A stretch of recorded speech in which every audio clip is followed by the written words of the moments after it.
Hello, Professor. My name is Rochelle Stanley, and the two general education competencies that I will be presenting on are critical thinking and quantitative reasoning. I'll start my presentation by presenting on critical thinking. According to the outline, critical thinking involves the ability to analyze and interpret insightfully and in depth.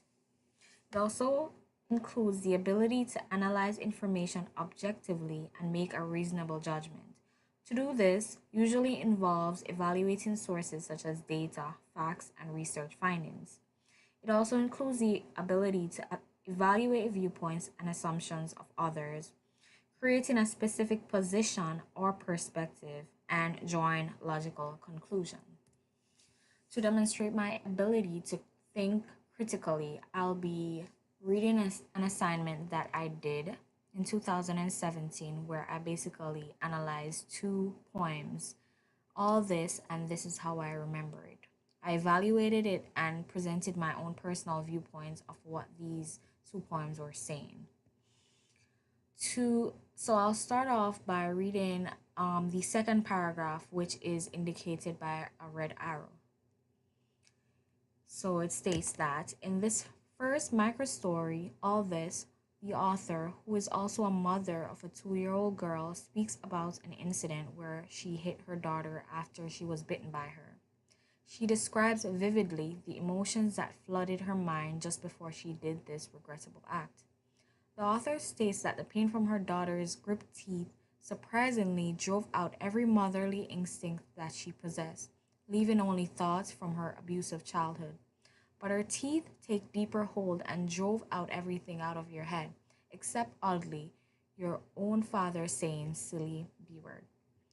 In the first line of the story, the author makes it known that her arm instinctively found itself in the position to administer the hit, even though this was the first time she has ever done so. Your arm and hand cock back instinctively, although they have never moved like this before. This could be an indication of her childhood abuse influencing the way she reacted to her child biting her. She also mentions that as she was about to hit her child, she finally understood the phrase seeing red, which suggests that she acted solely on impulse. So basically, that evaluation of the poem demonstrated my ability to think critically by creating a specific position or perspective based on what the author was saying. I analyzed the information objectively and made a reasonable judgment. The information that I read in the poem indicated that the mother acted solely based on her own personal abuse that she experienced as a child. Now I'll be moving on to the fourth paragraph, which is also indicated by a red arrow. It states that in the microstory, this is how I remember it. There's a situation where a group of children ate a type of poisonous berry. The author, who was there, was the only one who did not eat the berries. In the story, the child describes the action of the other mothers when they discovered their children had eaten the berries, all screaming and panicking, except for his mother, who only after seeing the reactions of the other mothers acted as such. Based on the reaction of the child's mother, it is indicative that her behavior towards her child is nonchalant. Even though he did not partake in the eating of the berries, his mother failed to even acknowledge his response, but instead rapidly shook him and yanked him towards the house, both acts that are opposite of motherly affection.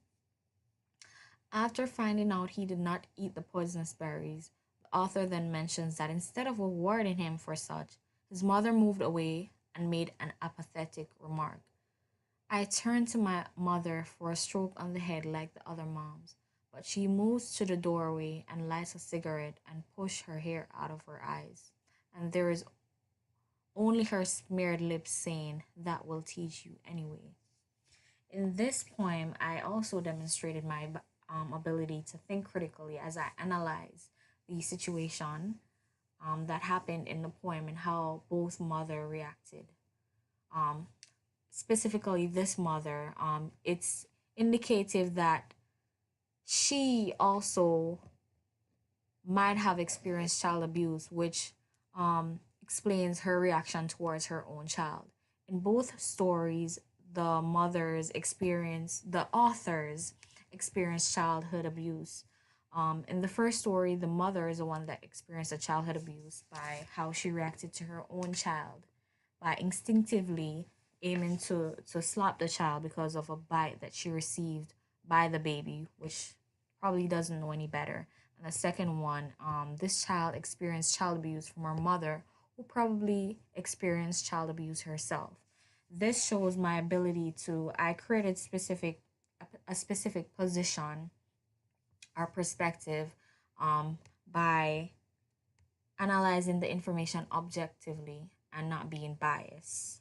I also draw logical conclusion in both instances, as I suggested that both poems are basically themed on child abuse. So now I'll move on to the other general education competency, which is quantitative reasoning. Quantitative reasoning involves the ability to use established methods of computation and contemporary technology to analyze issues and answer questions germane to their environment. This is according to the outline. It also requires students to think critically and apply math and statistics to interpret data and solve problems, and also to analyze quantitative data and make judgments and draw conclusions. Now, this was one of the most difficult general education competency that I had to present on, but luckily I am an accounting major, so I was able to use one of my assignments to demonstrate my ability to um, as it relates to quantitative reasoning. Now I'll be playing a video of a screen recording that I took of one of my assignments that I completed not too long ago, which demonstrate my ability to do this. Now, the question is basically on a company that basically acquired stocks from another company. This first section of the video is a balance sheet information on both companies that I'll be using to answer the questions. So, in the first question, I had to prepare a journal entry to record the purchase of um, the subsidiary company's common stock, which is debiting investment and crediting the cash that was spent to acquire it. I also had to create a schedule to analyze the information and present it in a meaningful way that would make sense to whoever is looking at the information. So this schedule basically just shows what was spent and by the parent, which is the company that acquires the other company, the portion of the company that the parent does not control, and the total amount of what everything values. After doing that, I had to make journal entries to record the parent company getting rid of whatever common stock retained earnings that was owned by the other company, because you have to wipe out anything that was previously owned by the other company. And the difference between the two companies, the implied value and the book value, has to be allocated to land, which indicates that the land is undervalued.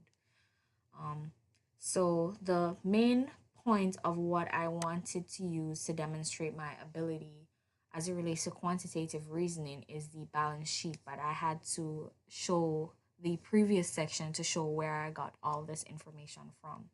Now, this is a consolidated balance sheet, which is basically showing the assets and liabilities of both companies combined together.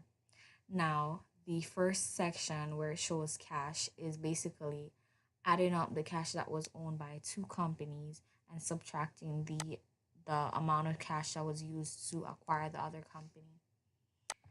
It also includes other assets such as the accounts receivable, inventory, equipment, land, and this section shows the total assets. The other section of the balance sheet basically shows the current liabilities of both companies grouped together. And the last section is the NCI, which is not owned by the parent company, but has to be shown in the balance sheet for everything to be balanced. And this is the common stock, the OCC and retained earnings. OCC stands for other capital that is also owned by the parent company, and this is required in order to show the grouped um, equity that is owned by the parent company. So I'm saying this to say that the balance sheet of a company, which I was required to create from the problem that I did, shows basically the current standing of the company, and is used by shareholders or business owners to make judgment as to what they should do regarding their business, whether they should amp up sales or reduce their liabilities, whatever they should do in regarding to the well-being of their company. For example, if a business, managers use financial reports such as the balance sheet, which is shown in this video, and the profit and loss statements to make decisions regarding the success of the company. So in this instance, I analyze the data that I was given in order to draw conclusions or to make judgments as it relates to the business. Um, from this balance sheet, what I could tell is that the total assets of the business far outweighs the liabilities um, of the business, which is a good thing. The assets should naturally be more than the liabilities, which would mean that the company is not operating at a loss. So basically, this shows my ability to think, to demonstrate quantitative reasoning. And this is my references. But before I end my presentation, I just want to do a recap of everything that um, I discussed throughout this video. I demonstrated my ability to think critically by using an assignment that I presented two poems and basically stated my own personal viewpoints of what the authors were trying to say throughout the poems. And I also analyze the information objectively to make a reasonable judgment, which is a requirement of critical thinking. I also demonstrated my ability as it relates to quantitative reasoning, which was to think critically and apply math and statistics to interpret data and solve problems, which is what I did.